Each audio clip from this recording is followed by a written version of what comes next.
Optimal health for high performers. This is the Health Upgrade Podcast with Dr. Nawaz Habib. Hello, everybody. Welcome back to the Health Upgrade Podcast. This is Dr. Habib, and I'm joined by my co-host, JP. How are you? And we are very excited for our wonderful special guest today. It's Dr. Elisa Song. Thank you so much for joining us, Elisa.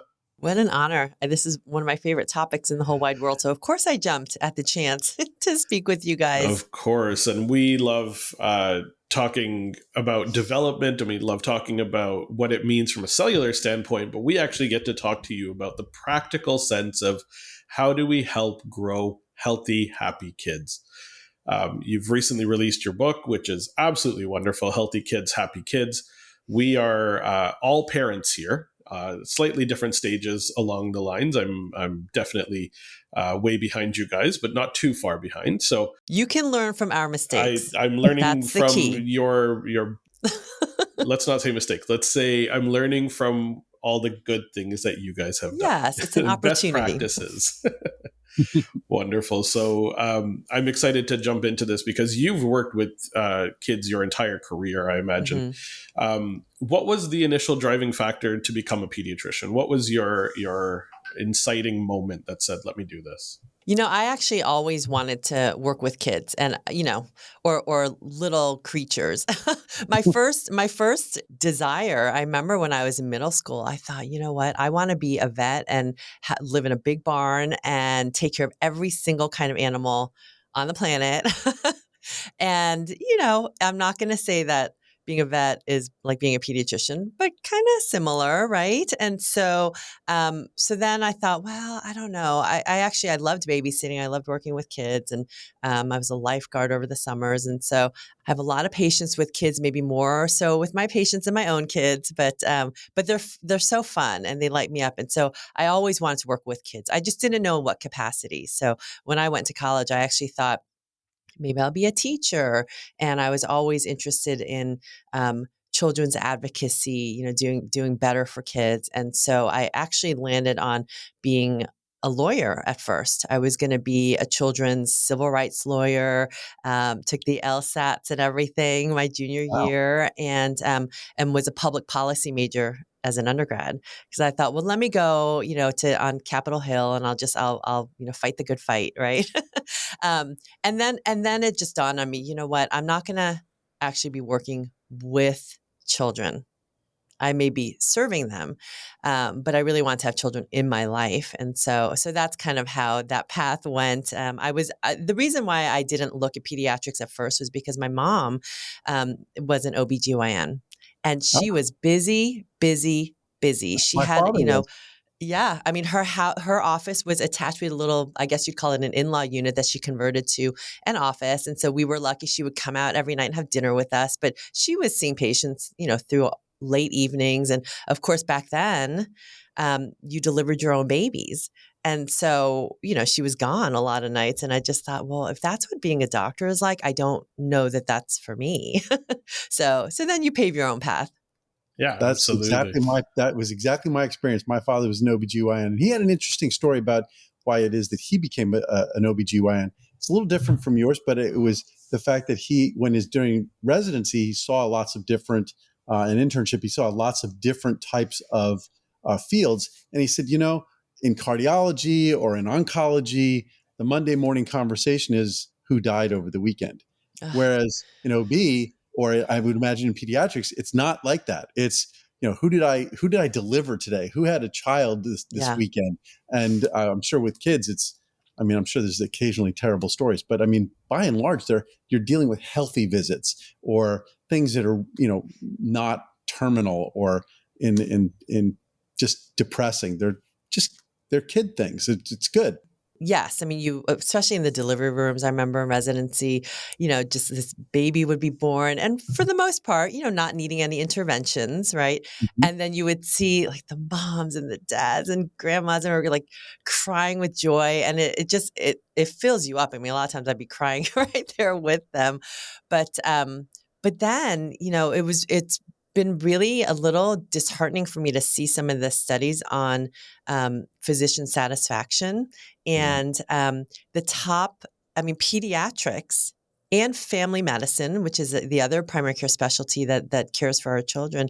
They're in the top 5 rates of lists of specialties with the highest burnout rates. Over 50%, right? And then I was just looking at another study showing that if you ask pediatricians and family practice docs, who wants to be out of their current job in the next year, over 1 in 3.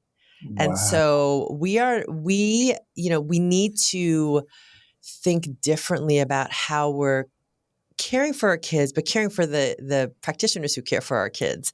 And so What's the reason? What is the primary reason for this level of burnout and this dissatisfaction with the job? Is it financial? Is it just the stress of the yeah, job? What is I it? think there's a lot of reasons. That this last year was the first year that I can't remember if I'm sure in the past pediatric residency spots have not been completely filled, but this was the highest number of spots of medical students where during for listeners, it's a very stressful process.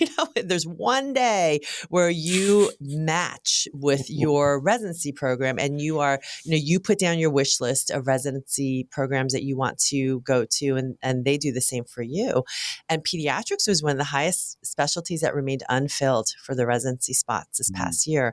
And some of that is financial because you go into college debt and medical school debt, and then you're thinking, wow, pediatricians and family practice docs have the lowest annual income of every specialty because we don't have a lot of procedures that we can bill insurance for. Right? And insurance companies pay less for a child's well visit than for an adult well visit, which maybe that adults are more complicated. However, think about all the prevention that you can do in a visit. So there's the looming debt ahead. And when are you going to be really financially stable? And then also, to really practice prevention and help kids thrive at least until the next year that you see them, it's not going to be in a 10-minute office visit or a 15-minute office visit. So I think there's so many reasons for dissatisfaction. And, maybe, and that probably also underlines why we're seeing so many more kids with health concerns. Was that to what drove you to shift your practice to become more integrative and more holistic and really help support kind of that preventative thought process and to help provide some of this really important information to parents and to their children, obviously, that wasn't getting out there because simply there was just a lack of information or a lack of desire to go down that path? Yeah. I think that's what propelled me to create more of an online educational platform, because so many practitioners my pediatric friends were saying, I don't know that I want to do this anymore. Or I'm looking for a different avenue. And so many parents were calling the office. And as a solo practitioner, I can't. And with kids, at that time, it was small kids when I started the practice. There's only so many hours in a day that I could see patients. So I created this online site. But really, the reason I went into integrative pediatrics, functional medicine, pediatrics was, I started from the beginning. That was also, it was kind of happenstance. When I was at Stanford, I remember, kind of thinking, oh, maybe I want to do medicine now. And life's lessons come if you're ready to, have your eyes open, right? And so I remember seeing on this flyer on one of the telephone poles in the middle of campus, this, someone had stapled it on, and it was a flyer for the American Holistic Medical Association.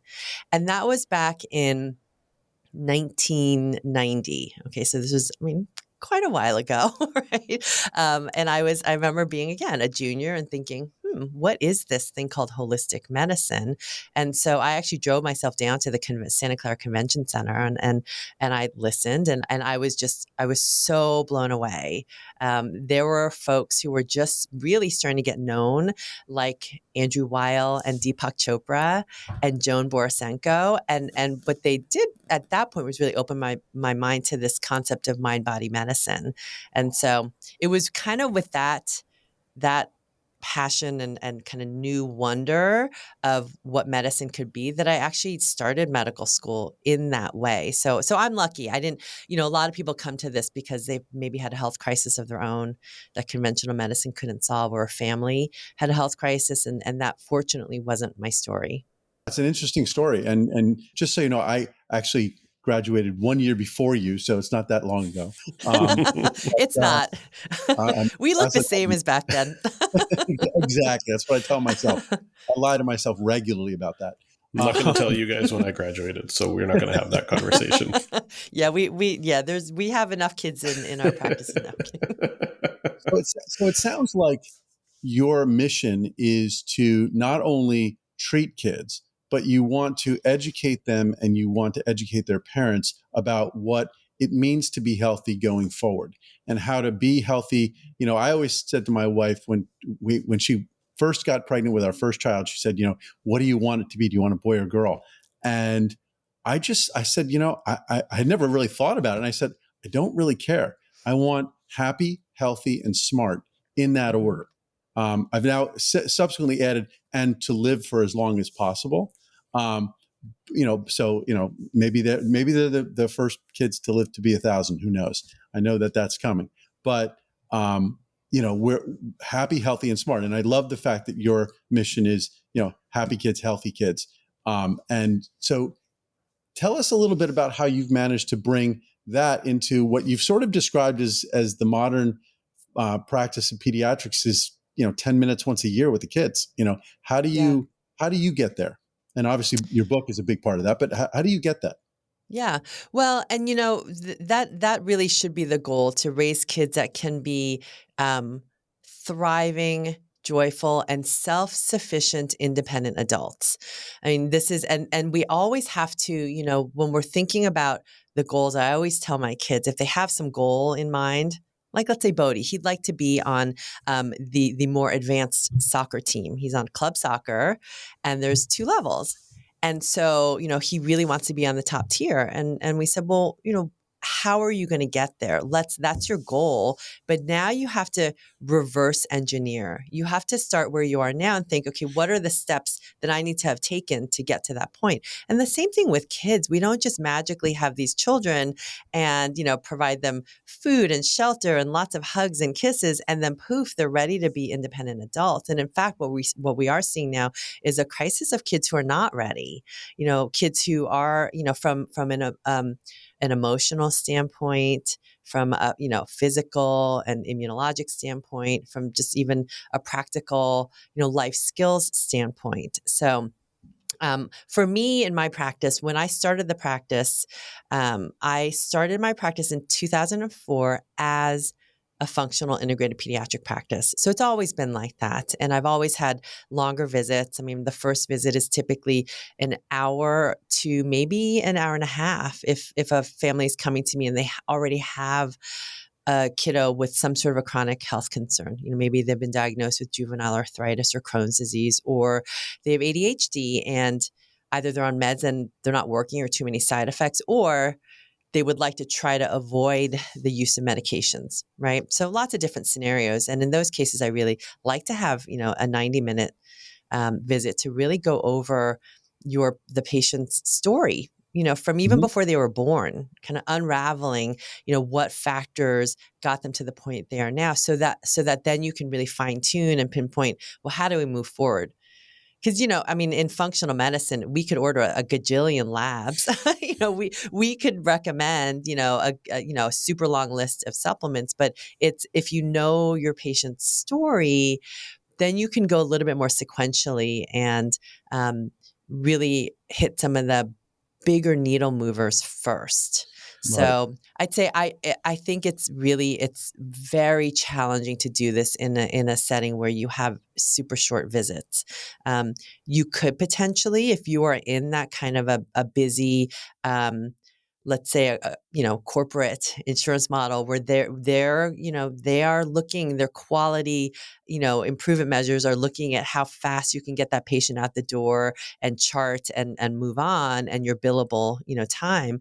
Well, I mean, maybe I've had some amazing friends who do that work in that system, and they just bring patients back more frequently, which is, Mm. I mean, it is what it is, but that's what they do so that they can have these visits and still, be able to work in that system. But it's hard if you work in that system. I It's think my challenging. favorite thing when it comes to this functional, integrative, holistic practice is the depth to which we can go with our patients, right? And time is really this thing. My initial visits are somewhere between 60 and 75 minutes as well. And the whole intention is to fully understand that patient's story, that journey. What were the challenges? What are those significant moments in their timeline that may have been triggers for health challenges that started to pop up? Like maybe they had a car accident, maybe they had some biochemical stressor that was taken that took hold at a certain time, or there was some emotional stressor that occurred, and surely 3-6 months later the symptoms started to pop up and they started to notice that challenges were occurring. And so the depth to which you can go in these longer visits is so much greater. And that means that we can really pare down and focus on what are those exact root causes on an individual basis. And that individualized one-on-one type of care is what I pride myself and it sounds very much like that's what you do as well when you're working with a client. Yeah.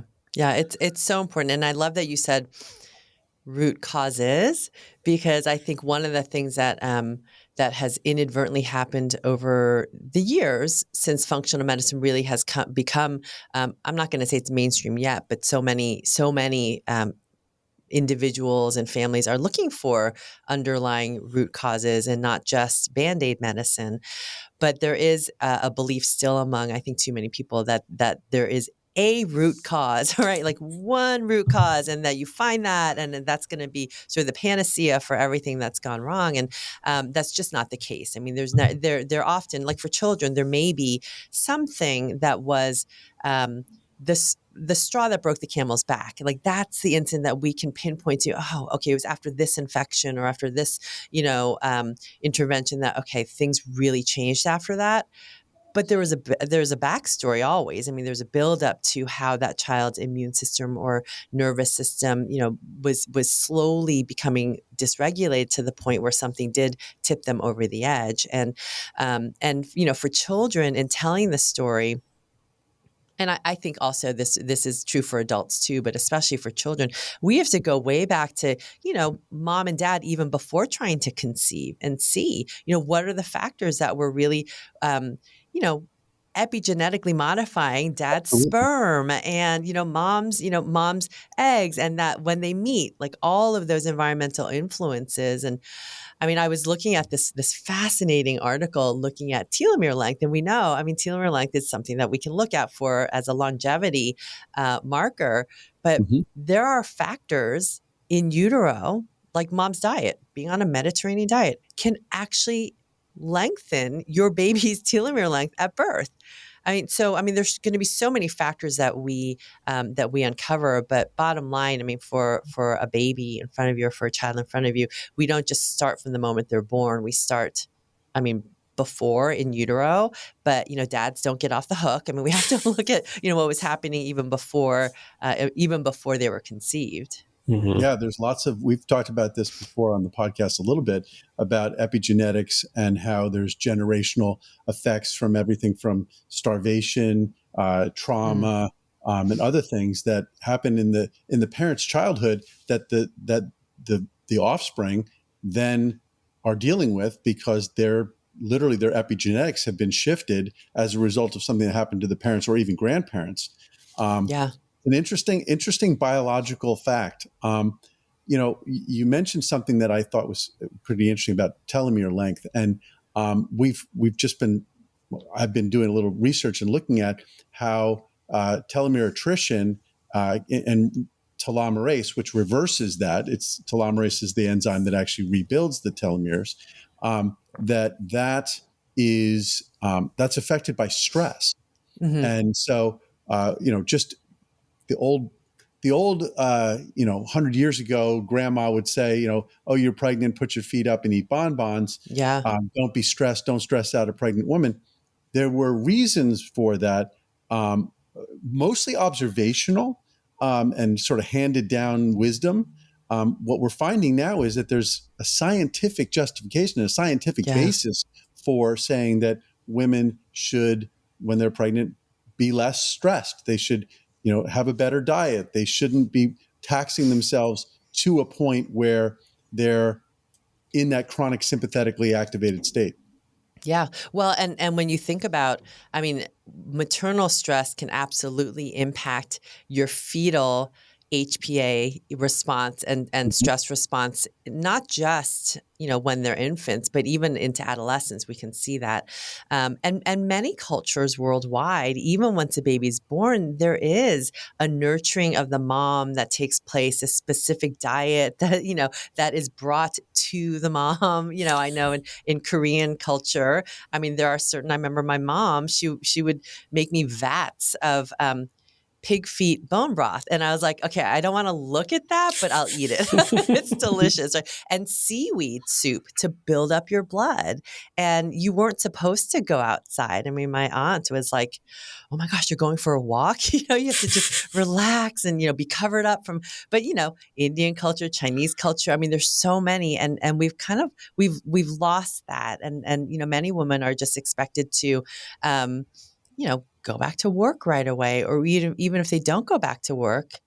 I remember, with my daughter thinking, oh, okay, 2.5 months is plenty of time, and then that 2.5 months, 2 month mark comes around. I'm like, I am a stressed mess, even as a pediatrician, knowing all of this. I mean, not sleeping, on edge, like everything was jumpy. I remember, one time feeling like I can't even shower because what if the baby cries? And it's like, well, yeah, but we're not meant to do this alone, without anyone in our houses to help support that. So, and then that gets, I do think, I mean, whether it's, epigenetic imprinting or changes in breast milk composition, or, just how we are co-regulating with our babies and with our kids, we are seeing a lot of the downfall in the mental health crisis with our teenagers and our younger kids too. I mean, we know in the media, it's say, okay, the teenage mental health crisis is really, it's remarkable, and not in a good way. Some of the latest studies have shown that 1 in 3 teenage girls has seriously contemplated suicide, No, which is, I it's mean, scary. something that as a parent of a teenage girl now, wow, if it's not Kenzie, it could be any one of her friends.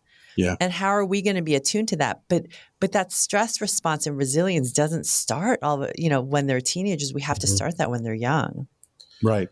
And there's so much so much in the media talking about what social media is doing to children, especially girls. But it's just as much a function of the stresses that they're being put under physically with bad diet. I mean, this, door dashing, I see door dashing crumble cookie every night in the house. For And I'm like thinking, $30 a cookie, right? it's insanity. But not even just talking about the financial side of it, which is Yeah. ridiculous, but it's the idea of this ability to just get whatever you want at any time. It doesn't create resilience. Resilience comes from not getting what you Yeah. want. Yeah. And they get what they want. They have the ability to have it delivered to them, so they don't have to lift a finger for it. And it's invariably bad food. They have to lift one finger, their thumb. Yeah. Exactly. But It's it's not so 2,000. They have it interesting once. with our life of, such convenient ease right now, how that's really, had the opposite impact on their health and disease, right? Mhm. And it's so tied. And when we look at all of the factors that are really influencing our kids and our teenagers' health, and we look at the microbiome vagus nerve connection, I mean, you can't separate anything out. We can say there are all these factors, and then that is also true where we have to think, okay, for this child, what is the most important factor? But social media, I mean, as I was kind of looking into the research, I mean, one study found that social media use was actually associated with lower heart rate variability in teenagers.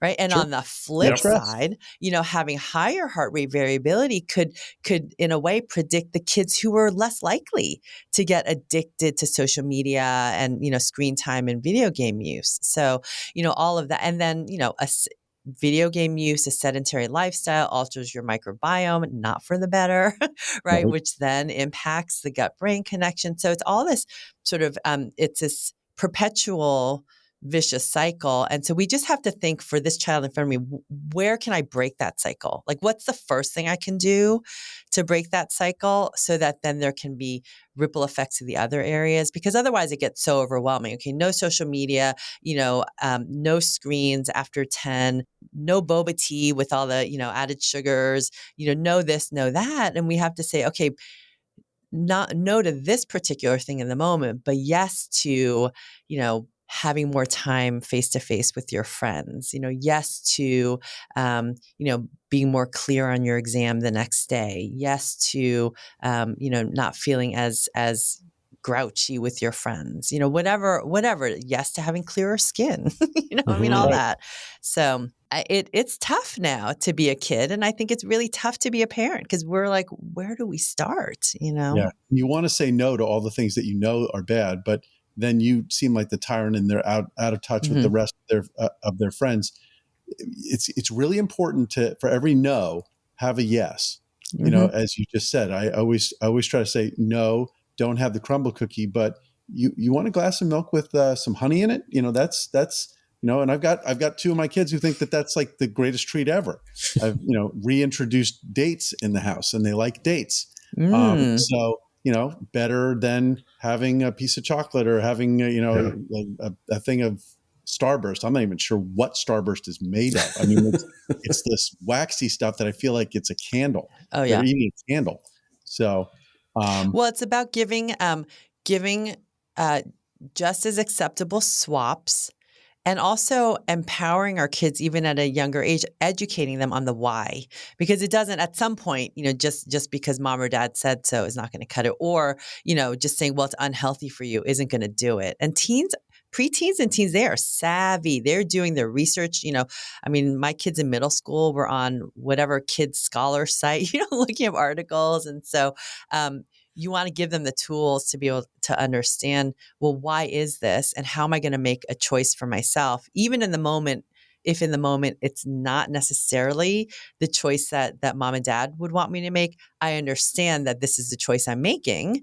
And, if I'm more sluggish on the soccer field because of that, all right, I made that choice, right? That was my trade-off. And so, and I know how to cushion that by, making sure I have, extra fiber at dinner, trying to get a good night's sleep. So the impact isn't as significant. So it's really, and you can educate kids and empower kids even from, at any age, right? Yeah. I mean, Navaz, you have a 3-year-old, and it's not like, she's going to be reading labels at the store with you, but when you're at the store, right, you can say, wow, honey, look at this. Because of course they're going to grab for the thing with like SpongeBob on it, or, the unicorn artificial dye stuff. And you say, did you know this word, it says artificial.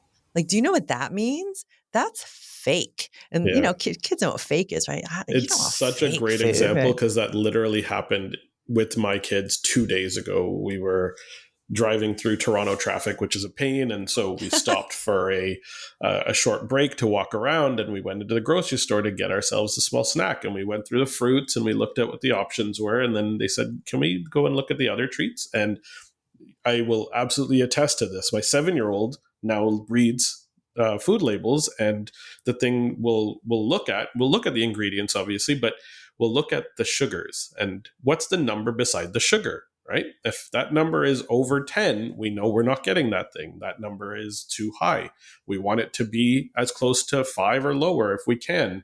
And so we're not choosing things that are high in sugar, and we're making better decisions. And she's showing her 3-year-old sister exactly what that means. So look, this has too much sugar. This is a 12. We can't do that one. Yeah. So we're going to try to get something else. I think a chunk of the problem, and this is a really great topic for us, I love the fact that we're talking about this, is that most adults don't know. So we're asking parents to teach their kids, because as you said, there's not enough time, even in a 75-minute, conversation with a child, there's still not enough time in the year to get to bring that message home. We have to rely on parents to do their job, which is to teach their children, and we need to give them the information also, which is why I think your book is so great, and why I think it's a great way of getting the word out through podcasts and through other things. What are some of the top things that you tell the parents that they should be focusing on for their children? Obviously, diet, sleep, and exercise are really big. What else do you talk about? Well, I will say, just what Navaz was talking about, one of the first things is sugar, right? I mean, that is so key. And, in the book, where I talk about how to nourish your microbiome and, why your child's microbiome is so important for their overall brain, immune, metabolic, hormone health. What we can see is, through the decades, the increase in the consumption of added sugars has skyrocketed.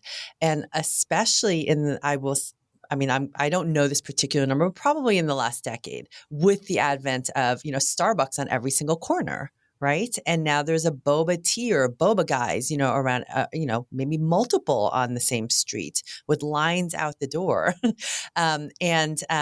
We know, so added sugars will have a direct impact on your gut microbiome. I mean, supporting the growth of pathogenic flora, like maybe an overgrowth of yeast, and not supporting a healthy, balanced microbiome to support neurotransmitter production and, immune regulation, right?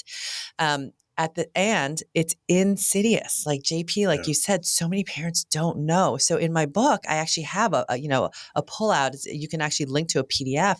It's called your daily added sugar inventory. And it's just to know, where are you starting from?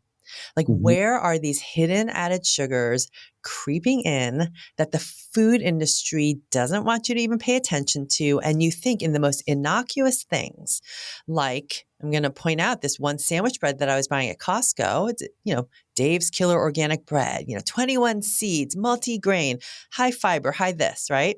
I thought, wow, this is a great sandwich bread for the kids. And one day I thought, let me turn it over. I hadn't looked at the label, right? And now I look at every single label and I recommend, it's not a chore. It's like, okay, you're buying this, just like you would look, many people are very particular about what grade gas they put in their car. You bet you want to have that same or higher level of scrutiny about what food you put in your child's body.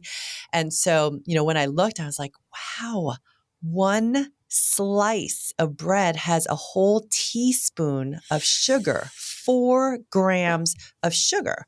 So who has a sandwich with one slice, right? Yeah. So then you're making, a ham, lettuce, tomato, whatever, cheese sandwich, like, oh, great, it's a good sandwich. And then, wow, that's 2 teaspoons of sugar right there. Yeah. And I talk about it with kids in terms of teaspoons, because grams is a little harder to have them wrap their minds around. But I do let them know that kids should have no more than 25 grams of added sugar. And then I let them know, look, 25 grams, that's about 6 teaspoons. I mean, 1 gram is 4.2. 1 teaspoon is 4.2 grams of sugar. And so then you can make it into a STEAM project and they can do the math, right? If they're older. So it's crazy. But then you do the you take your sugar inventory and you realize, okay, that sandwich bread, wow, way more sugar than I thought. Let's find an alternative that has less sugar. The thing that is shocking for a lot of parents, they think, oh, Greek yogurt, great. Protein in the morning, lots of probiotics and postbiotics and whatever it is.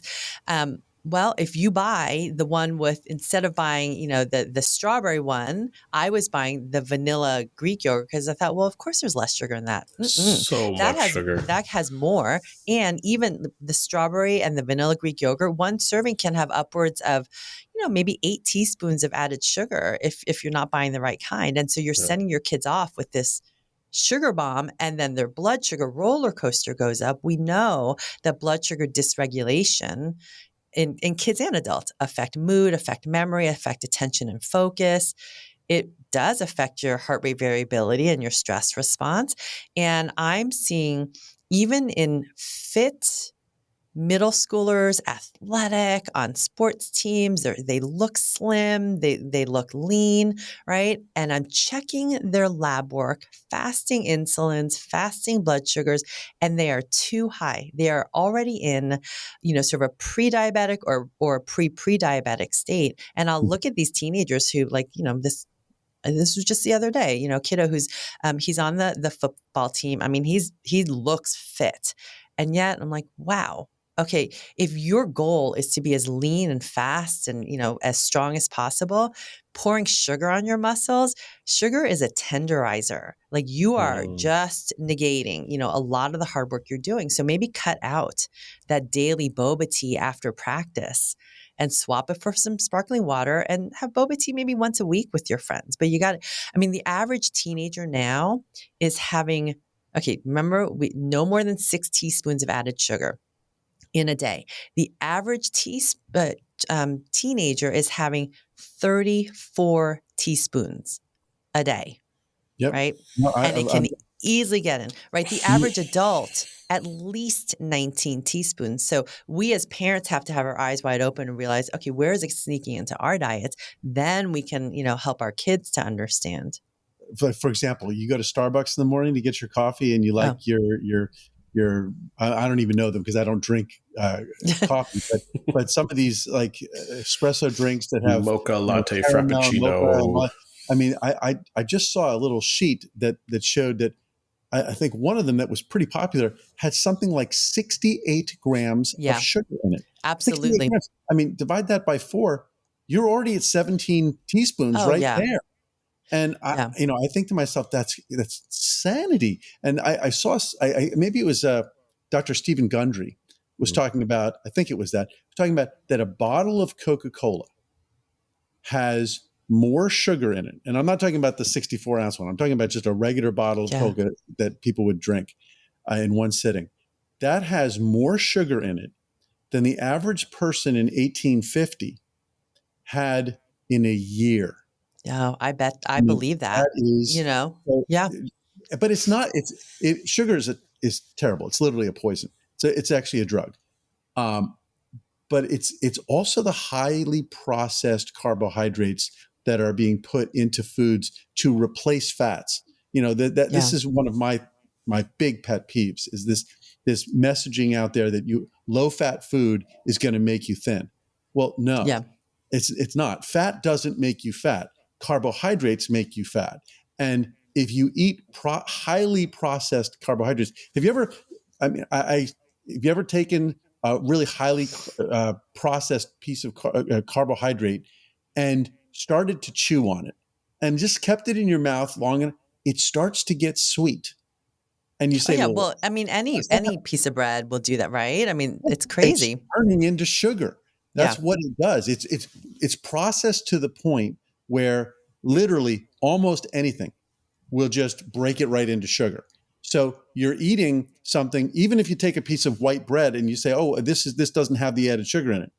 Yeah, but the moment you eat it, if it was highly processed flours, it's going to turn into sugar. Yeah. So, well, and then you think about, those ultra processed foods, and it's the added sugars. It's also the artificial sweeteners are not any better for you. And then, all of those additives, there are certain additives in foods, especially those emulsifiers that are going to really wreak havoc on your gut microbiome. So this goes again to helping kids and teenagers learn how to read food labels, and us too, be savvy food label readers, because the food industry, they're not going to put added emulsifiers on the label. And so we need to understand what some of their code words are. And let's take the Starbucks example. This is, me maybe, I don't even know. It actually was probably when shortly after Kenzie was born. But anyhow, rushed in the morning thinking, well, okay, I'm going to go. I'm not going to get the sugary drink at Starbucks. And I'm going to have some protein with my breakfast. So I'll get those sous vide egg white bites, right? These egg protein, great, right? No carbs there. Well, one day I actually decided to look at the labels, and it has mono and diglycerides, which are emulsifiers that keep the food from separating. But we know mono and diglycerides can cause gut imbalance, gut dysbiosis, can trigger leaky gut. And so, all right, let's maybe batch make our own, Yeah. over the weekend, and think about that and model that for our kids. If life is too busy to prioritize cooking and how we're eating, then we need to think about what those priorities are. I mean, that's one of the most important things we can do for ourselves, and also, show our kids as they go off to college that it's not just about, shoveling in a quick bite that even if we think it's healthy, right, while we're on the go, because that's not serving us either. Yeah, if it's manufactured in a plant, the chances are it's going to have some industrial fats in it. It's going to have the emulsifying agents. It's going to have sugars added. One of the things I found really interesting about those egg whites, just to point out, is that what the primary ingredient of those egg whites is? It's cottage cheese. Yeah. So it's adding cottage cheese in there to make it light and fluffy and taste good. But you can do that at home. You can make Absolutely. eggs and throw in 2 or 3 tablespoons of cottage cheese, and you're getting the same benefit without all the emulsifying agents, et cetera. It tastes much better. Yeah. Well, and in terms of making the time, I mean, one good exercise for kids and teens and parents to do, and we need to do this again in our household, but just sit there, just like you do a daily added sugar inventory, do a time inventory. Yeah. Just really, just like 1 or 2 days, just write down, like, every moment of the day, what are you doing? And you will see in your day how much of that time is time that could be prioritized differently. Yeah. I mean, how much time are you as a parent spending scrolling on your Instagram feed absolutely. or on your TikTok feed, right? Like, we've probably spent 30 to 60 minutes each per day scrolling through a feed, just simply because we've gotten into this desire for the quick dopamine hits that are happening there, and it's entirely unconscious. And I mean, it's probably more than 30 to 60 minutes for a lot of people. I'm And going to say I'm not that I'm going to hoping. throw myself under the bus there too, right? I mean, I'm guilty of that, of just, going home and you're tired, and maybe it was, a little more stressful day, and you're like, I just want to mindlessly scroll. Meanwhile, your kids are asking you questions, and you're not hearing them, or you're like, wait a second. And It's you like, get aggravated. You get aggravated because you're being distracted by them from something that your mind wants. Because as Navaz said, you're getting that dopamine hit over here. You're not getting it when the child's asking you a question that might be a little bit stressful or might be putting an obligation on you.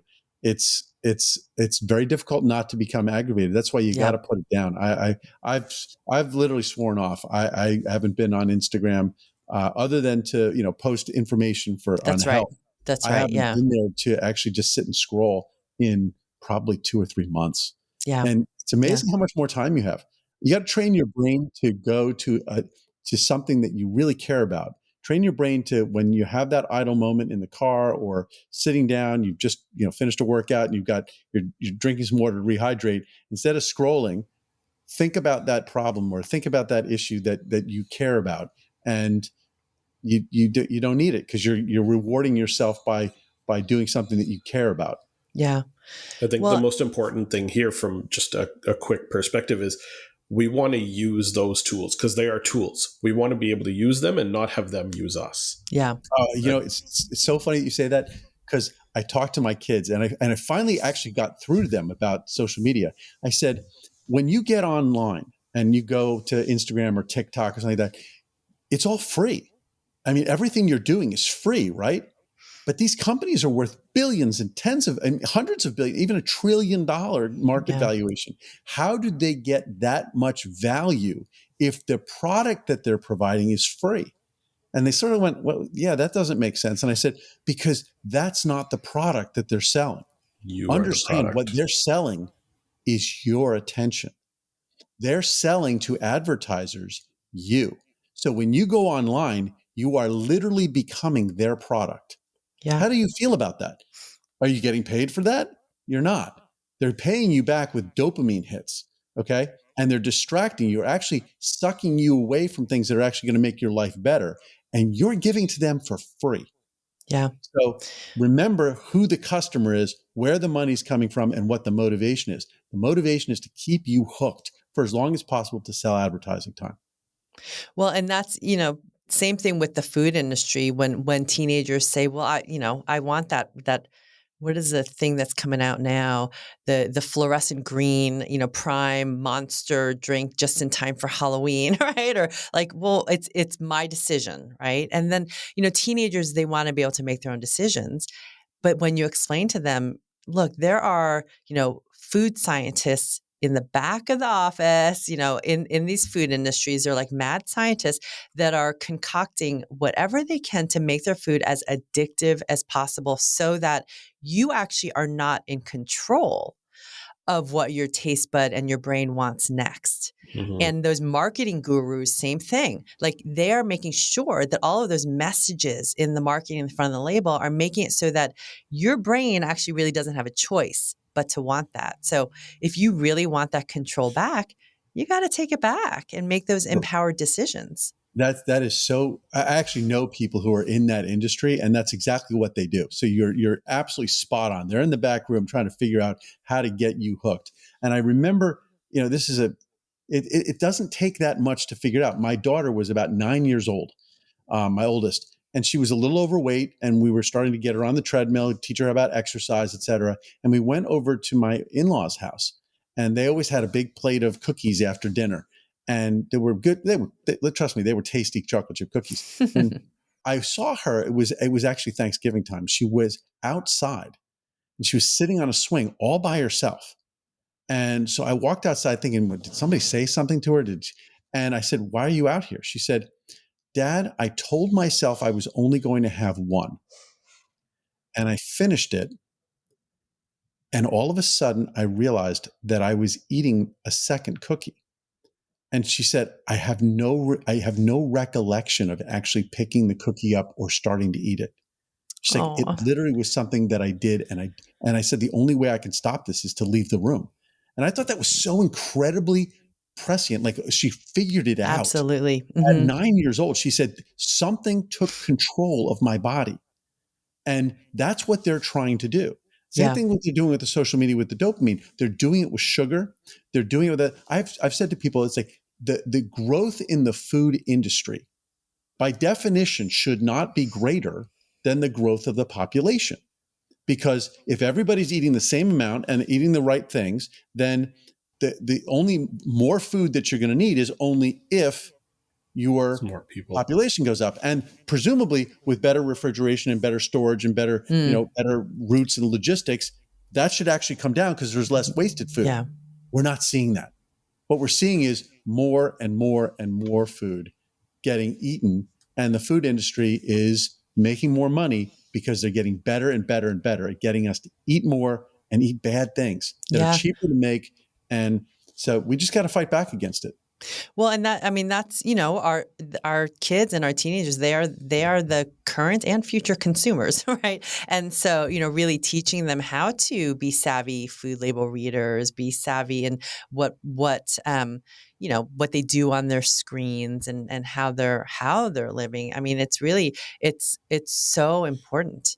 And I just, even with, for kids, now in the adult world, it's all about biohacking, right? I mean, how do you biohack your longevity?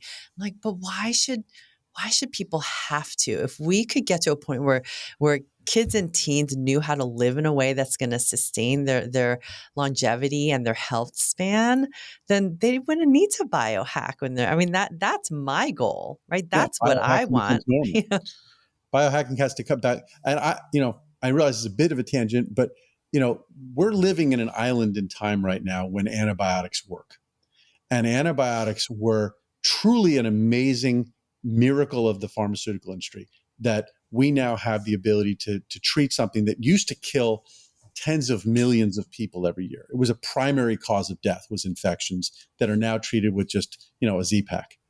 But that time is coming to a close. Oh, yeah. And part of the reason is because antibiotics are being used in farming. I was just, we did an episode about the epigenome and actually about dysbiosis. And we talked about the fact that you can't get away from antibiotics. They're out there. Yeah. You're going to eat, if you're eating store-bought chicken and beef, you're eating antibiotics.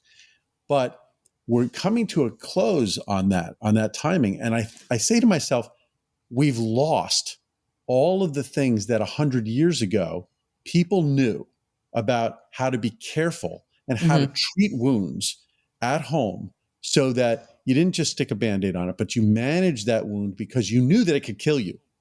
And we're going to exit that island in time, and we will have lost all of that. And there's going to come a point where it's going to be, we thought COVID was bad. We thought the Spanish flu was bad. Wait until there's generalized antibiotic resistant bugs that get into wounds. I mean, this is an emergency, right? I mean, it's, in the book, I have a whole chapter on the vagus nerve, but I also have an entire chapter. It's called What Every Parent and Practitioner Needs to Know About Antibiotics. Because in some studies, up to 70% of antibiotic prescriptions for kids are inappropriately written, up to 70%, right? And, by 2050, the World Health Organization is predicting that antibiotic resistance will become a leading cause of death. I mean, that's like with all of our medical advances. Could you imagine a simple skin infection or an ear infection or strep throat becoming this deadly thing now? And so, that's where it's so important to learn some more of our, natural tools that we have at hand that even through the centuries, right? Whether it's, whether it's, passed down through, just centuries of knowledge, or there are some good studies showing, for instance, like garlic ear drops actually can be really effective for ear infections and maybe more effective for most ear infections, because in fact, ear infections typically aren't just bacterial. There's a mix of bacteria and virus and maybe even some yeast in there, right? And guess what? Garlic can get all of that. And so just really, I'm so glad you're bringing that up, because especially for children, this judicious use of antibiotics from a public health standpoint, but also from the fact that it is the most instant acute disruptor of their microbiome. And when you disrupt their gut microbiome, especially in infancy, that disrupts their developing gut immune system connection with an increased risk for allergies, eczema, asthma, atopy.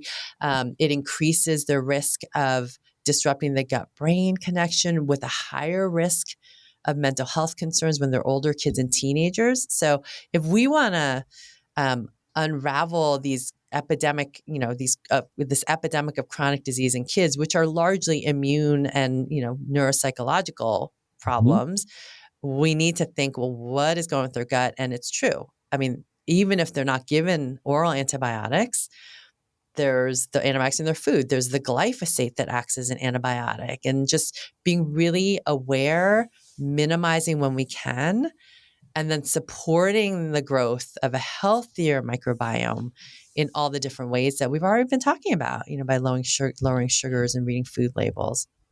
Yeah, this is huge, because it can be very easy to listen to this conversation and say, oh my goodness, there's like very little hope, right? It sounds like we're in such a dreary kind of negative situation that like strep is going to become a major killer in 20 years.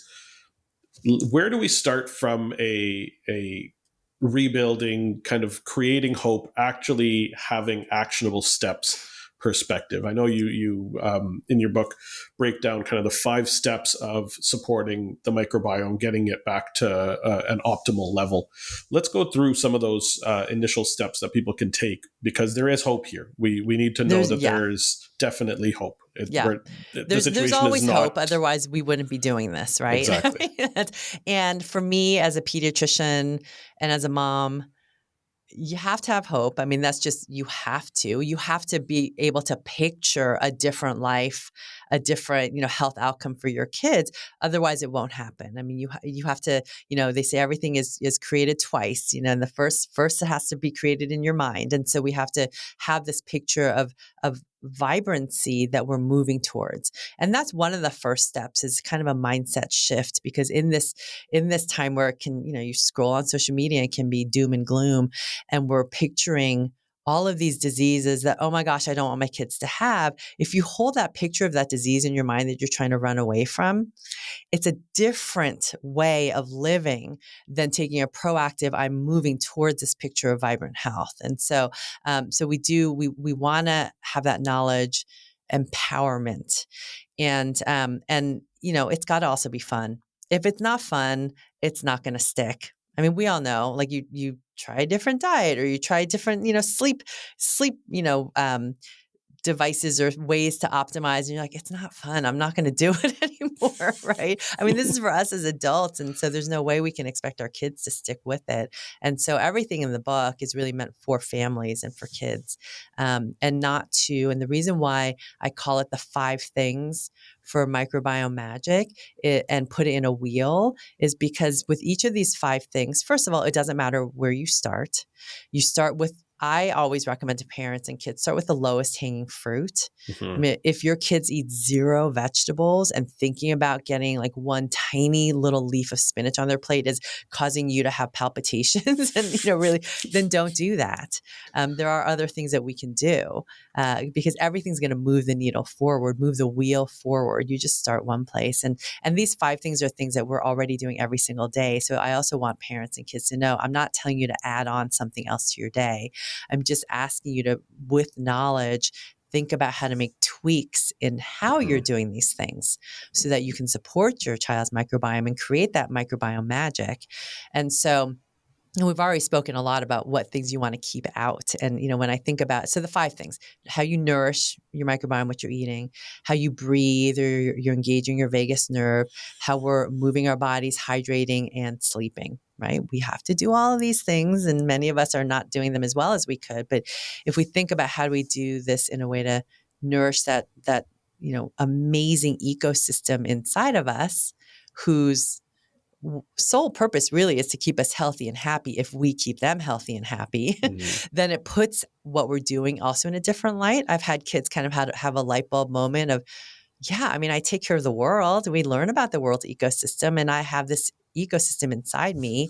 I better take care of that too. So it's not just about making that hedonistic, I want that, rainbow frappuccino. It's like, okay, well, how is that going to serve not just me, but also my trillions of tiny friends, right? Yeah. So nourish is, one part is what do you learn to keep out? And then, I have these tools to really teach kids and parents how to read food labels like a gut hero. Let's be a food label detective and make that fun and make that something that they can do every time they're out with their friends at the grocery store. Instead of picking up that bag of Takis chips, all right, maybe I'll pick up the Siete chips. I can still sit there and have fun with my friends and eat some chips, but it's a little bit of a different decision. But then when we think about what to get in, we want to think about it's the foods that are really nourishing your microbiome. They need plants. I mean, bottom line, right? They need the fiber, the colors of the phytonutrients, and fermented foods. I mean, all of that is going to help preserve and promote microbiome health. And so, one of the, I give some tips for picky eating, but one of the tips to make it fun is to have your kids think about how to make each meal pop. So POP, plants on purpose. And so, as I talk about these, you can have a little worksheet and just, breakfast. Okay, what are we going to do to make this pop? And I remember this mom, she wrote me and she said her 4-year-old was listening to something I was talking about, and she was making dinner, and she immediately went up to her mom and asked, "Are we going to make it pop?" And and did the same thing. Like the next morning, she remembered. And when Dad was making breakfast, she's like, "Is breakfast going to pop?" And so we just want things that kind of stick and are fun, because making it pop can mean just like one little thing. You're having your oatmeal. Maybe you're already putting some blueberries on it and sprinkling some chia seeds. All right. Well, how about maybe putting sprinkling a few pumpkin seeds on it? That's one more thing. It's probably in your pantry, right? And just kind of looking to see what we can do. And then, breathe. I mean, that's one of my favorites, right? How do we engage your kid's vagus nerve? I mean, improving heart rate variability has been shown to improve microbiome diversity and function independent of diet. I mean, I love that. Right. And when we think about nervous system regulation and, optimizing heart rate variability, there was one study, it was, a cardiologist in Germany was looking at heart rate variabilities in kids with ADHD or kids, without, and since like the 80s, and found that, nowadays kids in general, whether they have ADHD or not, have lower heart rate variabilities than their historical peers, right? And that's not that long ago. I mean, that's 40 years ago, 30 years ago, to have a drop. And I We're mean, seeing body temperatures drop as well because the mm, mitochondrial, you're not getting as much mitochondrial uncoupling. We're overtaxing them with the bad diet, and we're not yeah, feeding them your gut buddies, as Dr. Gundry calls them. They're your trillions of friends in your gut. They are making the short chain fatty acids for you if you have yeah, fiber. If you don't have fiber in your diet, you're not going to be making them. Your mitochondria are going to be relying again on the sugars versus fatty acids, and you're going to end up with a lower body temperature. What we want to see is that body temperature start to creep up and get back to where it was normally, because the average temperature isn't 98.6 anymore. It's yeah, it's dropping. fascinating. Yep. Yeah. Yeah. So Yeah. I want to make certain that we get to this because Dr. Habib and I were talking about this beforehand. I want to share with you the story of my daughter. So I have 4 kids. My younger daughter was born about 6 pounds. The other were all over 7 pounds. She had jaundice, so she had to be in the little, as my wife called it, the hot dog warmer.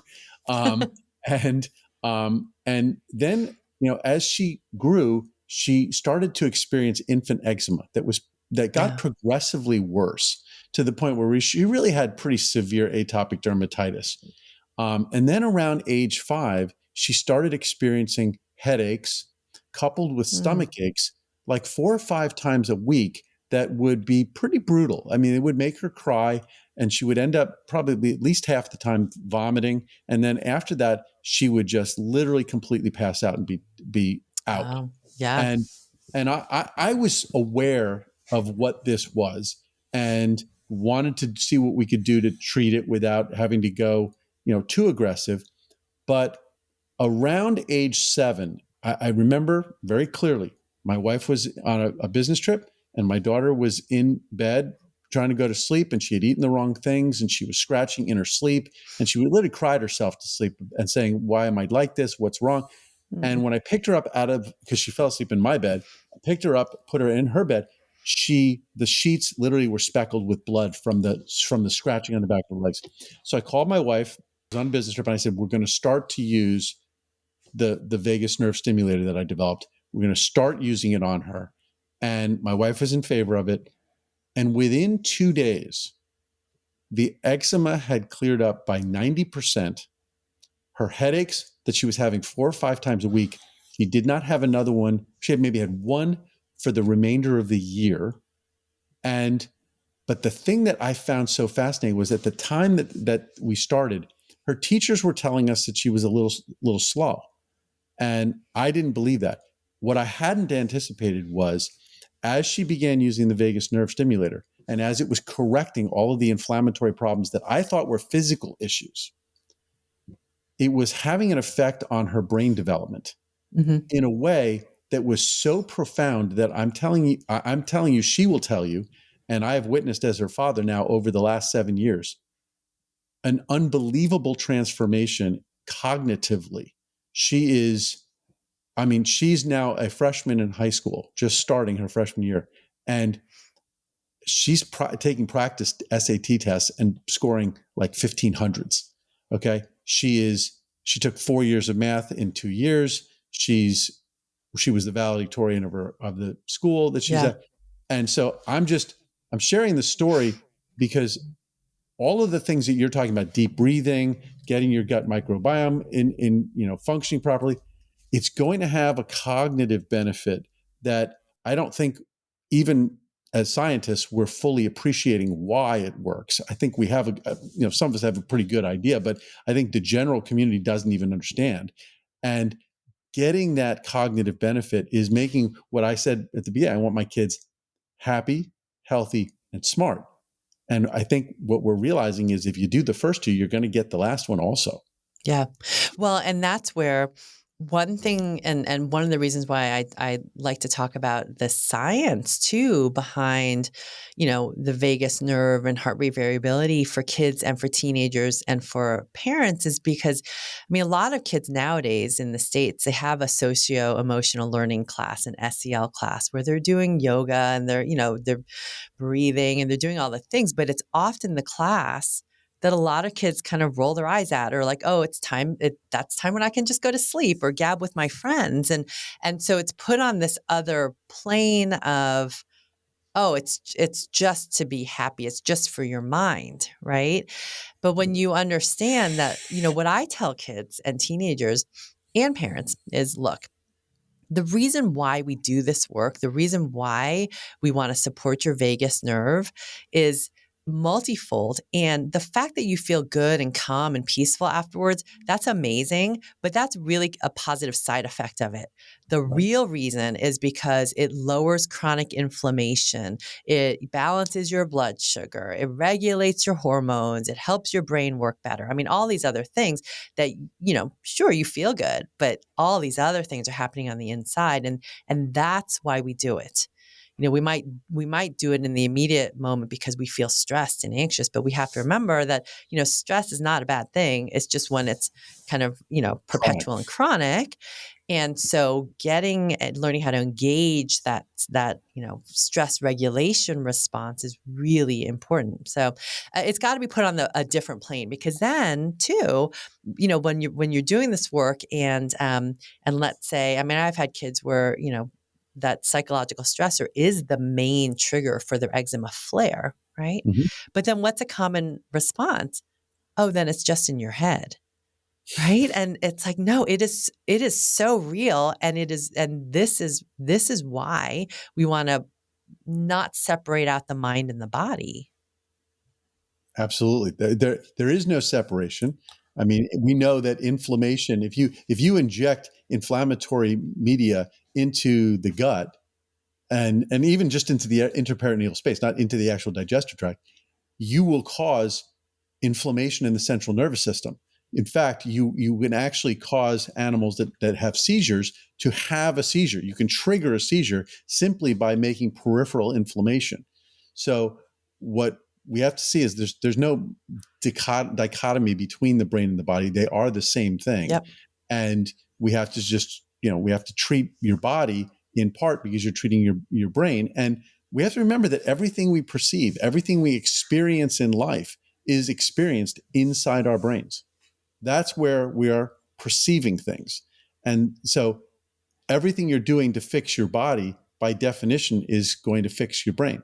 Mm-hmm.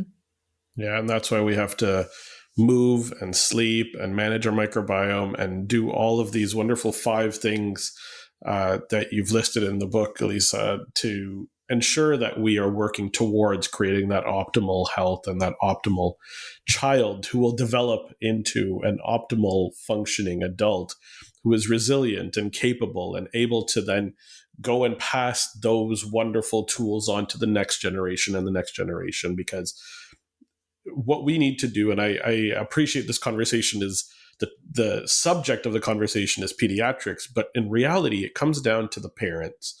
The parents are the ones that are putting out this information. The parents are the ones that are teaching, and we need to empower ourselves. I remember when I was doing, we were learning how to sleep train our kids, and my sleep trainer said, "This isn't for your kids. This is for you. You need to learn what you need to do to help teach your child how to stay in their bed all night, how to ensure that they get their good sleep. You need to work on yourself in order to create those positive changes." So all of these insights, all of these amazing tidbits that we've had in this little over an hour wonderful podcast so far are for the parents. They're for people to understand where the common triggers are, where the common sources of negative stress are: biochemical stress, physical stress, emotional, psychological stress, and to change something about it. We may not be changing it entirely, but we're going to create the initial positive steps to put us on the right trajectory towards creating that optimal health pattern. And I think that's what I'm taking from today's conversation, because as a parent, I know that everything I do for me comes down to, how do I want my kids to experience this? How do I want my grandkids to eventually experience this? What is the information that I can pass on, the wisdom that I can gain that will then be passed on generation and generation down? So health is wealth. We know that. And if we can help create that healthy environment for our kids, I think that's the most important thing. Anything to conclude that there? I was just going to add one thing to it, which is remember that your kids are gonna remind you as your kids get older, they're going to remind you that it's if you try to say do as I say, not as I do, they're not going to listen. Okay, what you have to do is show them. And I can tell you, if we've got one parent who's talking about this and is promoting it and is saying, have to have a good diet, you have to exercise, and you have another parent's not, they're gonna recognize that that's kids know how to find that wedge between the parents where they're not in agreement, and they exploit it. Okay, so you have to be unified as parents, and you also have to exhibit it yourself, because they're going to pick out that hey dad, you're not living up to what you told me to do. So if you're not going to do it, why should I do it? But if you tell them and then you back it up by saying, hey, this is what I do. See, you're ordering crumble cookie. I tell you not to, but you're ordering it. But I'm not coming down and eating your crumble cookie. Okay. I'm sitting here and I'm having sauteed broccoli. Okay. I'm eating pumpkin seeds. If I want a snack, I'm having some pumpkin seeds and some pistachios. Okay. I'm not having, I'm eating, a cheese plate, and you're having, pizza. Okay. That's not a cheese plate just because it has cheese on it. Okay. So that's, that would be my 2 cents, for the parents. Live up to the things you're telling them to do. Absolutely. And I think, it really is a family affair. And, just as and it's so fascinating how we can often see the bigger blocks in other people than we can see in ourselves. And so, if your kids do call you out, or your partner, then, understand, okay, that's an opportunity for me to improve. And it is so much about us as parents learning how to regulate, learning how to, take care of ourselves, because that co-regulation piece is so key. I mentioned that briefly before, but, even for babies, when a baby's first born, if they're a little cold and you have them skin to skin, your body temperature automatically increases to warm up your baby's temperature. Your heart rates will start to co-regulate. So there's such a bond there. And, it for sure, of course, moms and their babies, but even with dads and their children. And so you can feel energetically in the room, right? I mean, your kids know as soon as you walk in the door, even if you haven't said a word and you're trying to hold it together, but you had the worst day ever, they immediately can tell by how you're vibrating. Like, oh, okay, we're going to stay away from mom right now. But by the same token, if they are escalating like this and we can stay centered and regulated, then we help them co-regulate with us. So it's about doing this together as a family. I love that. Where can people learn more about you, your educational platform online, and your book? Yeah. So my book, Healthy Kids, Happy Kids, is available pretty much everywhere books are sold. I mean, United States and Canada. It is coming out in Australia in November. So different countries are getting it at different times, but it's widely available. I mean, most people buy their books on Amazon, but support your local indie bookstores if you can. And then my online platform is healthykidshappykids.com, where I do a lot of workshops and masterclasses, give a lot of free information. I'm most active on Instagram, which is healthykids_happykids. And again, I'm there kind of to post, but I really doing my best to not doom scroll and just really, really have the intent. Like, this is for me, and then trying to model it with my kids who don't have social media, and I have no plans for them to have social media anytime soon. They're almost 15 and 13. But before you get on, like, click that purple and pink square, just set the intention. What is my goal for doing this right now? Is it to post? Do I want 5 minutes of mindless scrolling? That's okay. Then set the timer for 5 minutes, right? Or is it to, just see what my friends are up to, because I haven't spoken with them for so long. But set the intention so that you're not all of a sudden an hour and a half later in bed, with the screen in front of you, and just remember, scrolling away. The way the algorithms work is what you click on is what they'll feed you. It's just like what you are, what you eat. You're going to get fed what you click on. So be careful. If you're clicking on things about health, and about how to be a better athlete or a better student, if you're clicking on those things, that's what the feed will give you. If you're always clicking on, some Instagram model or other nonsense, you're going to end up getting that's what your feed. So you're not really going to get anything from it. And remember, you're the product. Make certain that you're getting something in return for you being their product. Yeah. Absolutely. Yeah. Absolutely. For some reason, I get fed a lot of baby monkeys. So Can't imagine why. I love it. Wonderful. Well, this was an amazing conversation, and thank you so much for joining us, Elisa. For all the links, you can check out the show notes, and we'll get that out to everyone. And I would love for us to just, if you got to this point in the podcast and you're still listening, please share this with one person who you think could benefit from hearing this powerful information. One parent, one friend, somebody who could really have a positive shift occur in their life. And that way we can spread this information far and wide. So thank you so much again, Elisa, for joining us. And we'll see you all in the next one. Wishing you all upgraded health.